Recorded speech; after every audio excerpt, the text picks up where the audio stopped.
The city of Woburn has the dubious distinction of having more cancer than any other city in the Commonwealth of Massachusetts.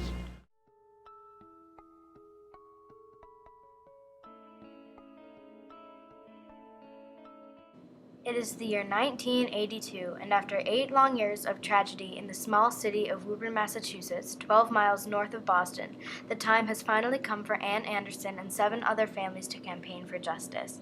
Leading the case is attorney Jan Schlickman. This lawsuit was about the Woburn Cancer Cluster, an outbreak of cancer that occurred in Woburn. This tragic event that began in 1973 concluded with a triumphant victory over W.R. Grace and Company, the owner of a cryovac plant which used to be located at 369 Washington Street, Woburn, Massachusetts, along the Aberjona River. This was also the first time that residents pursued a lawsuit against corporate polluters. The tragedy started when a very worried mother, Ann Anderson, received a phone call from her son's pediatrician, Dr. Donald McLean. There appears to be a problem with your son's blood. After Jimmy's diagnosis of lymphocytic leukemia, Ann went on a search for reasons why her son got sick. She went through Woburn's public medical records and discovered a reoccurring diagnosis of strange cancers, including lymphocytic leukemia.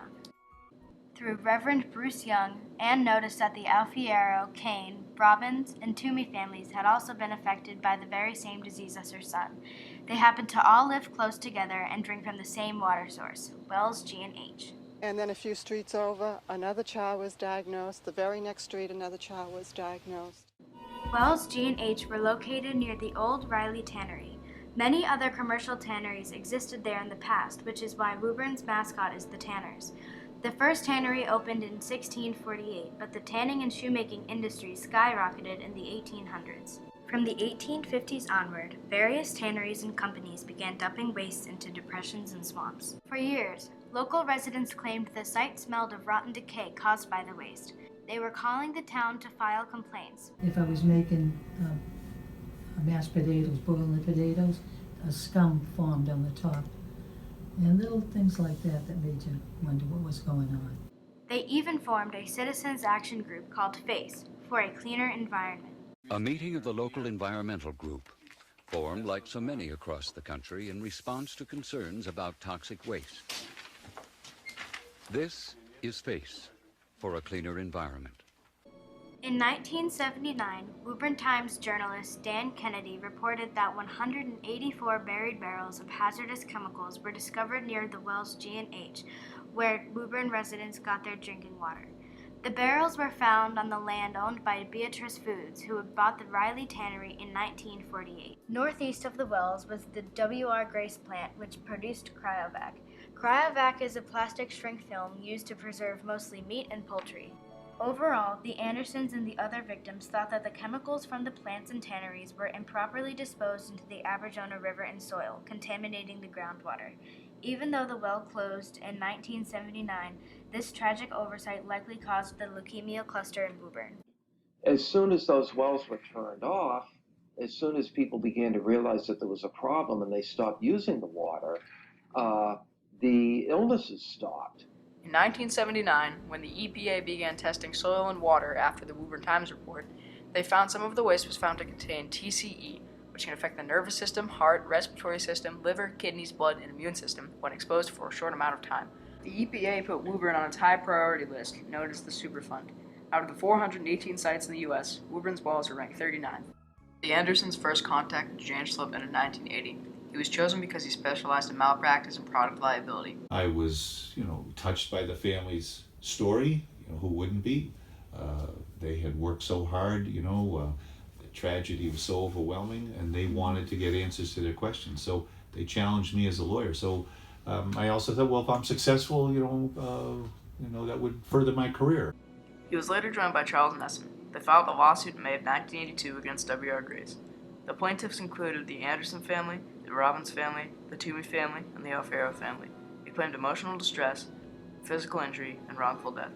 They also sued for pecuniary gain in order to prevent future incidents. However, Jimmy Anderson had already died in 1981, as had Robbie Robbins. The case was assigned to Judge Walter J. Skinner, with the official name being Anderson versus W.R. Grace and Company. Judge Skinner split the trial into 3 main parts. The first phase handled the contamination. The next covered the health effects the chemicals had on the residents of Woburn, and then the third and final part addressed the damages and cleanup. Phase 1 began in 1986. The plaintiffs had to prove that the companies were responsible for the pollution. Were the chemicals illegally dumped? Did these dumped chemicals match up with the ones found in the EPA's report on the wells? Could these toxic chemicals have traveled from the properties to Woburn's groundwater? The Andersons, along with the other families, demanded an $8 million settlement from W.R. Grace. The trial gained national attention. It was presented on 60 Minutes and Nightline. Good evening. If you lived in Massachusetts in the 1980s, you will surely remember the landmark court case about toxic waste in Woburn and a spate of cancer in young children. The defense was led by William Cheeseman, Jerome Thatcher, and Michael Keating. The judge's decision to delay the medical portion helped the defense. If the jury was unable to find a connection between the pollution and the leukemia, the trial would not go on to the second stage, meaning the families would never appear in court. The defense felt they would lose the case if the parents testified about the suffering and death of their children. After opening statements, one of the witnesses, geologist John Drabinski, said that he had tested the soil and trees and they were found to contain overwhelming amounts of TCE. It became clear to Drabinski that the site had been polluted for at least 25 years. Additionally, a geophysical expert named George Pinder discovered that large amounts of TCE were found underground, which seemed to be coming from the land of W.R. Grace and Beecher's Foods. However, there was still much arguing between both sides of the case. In July 1986, the jury gave their verdict. They said that there was not enough evidence against Beatrice Foods, but W.R. Grace was responsible for the illnesses. Yet, it was hard to tell when the pollution had started. The families had won their $8 million settlement minus legal fees, but the case was not yet over. In 1987, an appeal was filed by Schlitman. He found out that a report, officially known as the Yankee Report, had not been given out by Beatrice Foods, which might have changed the jury's mind. However, the Court of Appeals ruled against the plaintiffs. Nevertheless, in July 1991, the EPA finalized a nearly $70 million settlement to clean up the area. 5 responsible parties were made to pay for the Wells G&H Superfund cleanup site, which was to take over 50 years. Is Woburn more of a triumph or a tragedy? One tragic triumph might have been the increased awareness of cancer clusters. Many other cancer clusters have been reported in many places around the world. These include Camp Lejeune, North Carolina, nearby Wilmington, Massachusetts, Fallon, Nevada, Clyde, Ohio, Shannon, Quebec, and East Yorkshire, United Kingdom.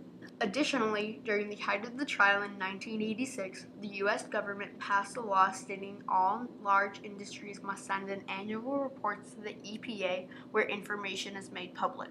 The personal settlement, EPA cleanup, and the new law were all triumphs for the residents of Woburn because they raised awareness about the potential dangers of environmental contamination throughout the world. Furthermore, Woburn's impact must also include the 1995 publication of Jonathan Hart's book, A Civil Action. This is another way Woburn's message became widespread. In 1999, it was turned into a movie starring John Travolta. This book and movie is following lead attorney Jan Schlitman in his journey with the families and throughout the court case against W.R. Grace. Sadly, in 2011, 30 years after the court case, the site is still contaminated despite an additional $21 million cleanup that continues today. To conclude, Jan Schlitman, Ann Anderson, and the 7 other families were part of the case in 1986, getting a settlement and closing the W.R. Grace factory in Woburn. The factory closing can be seen as a triumph for Woburn and for raising awareness of environmental hazards in the U.S. In fact, TCE is now considered to be a Category 1 human hazard. Lastly, the idea that regular residents can take on large companies and make them face the consequences of their negligent actions can also be attributed to the brave families in Woburn. All of those are triumphs that emerged from the tragic Woburn Cancer Cluster. That certainly people's consciousness was raised about the dangers of industrial pollutants being dumped. No, I think you can never buy a life. You can never pay for a life. That I wish he was still here. He was adorable. I'll show you some pictures. He was a beautiful little redhead. Real reason you do it is because it gives you inner satisfaction to do something, to be creative, to leave your mark on the world that is perhaps leaves it a little better than when you found it. And that's the greatest satisfaction of all, better than all the prizes in the world.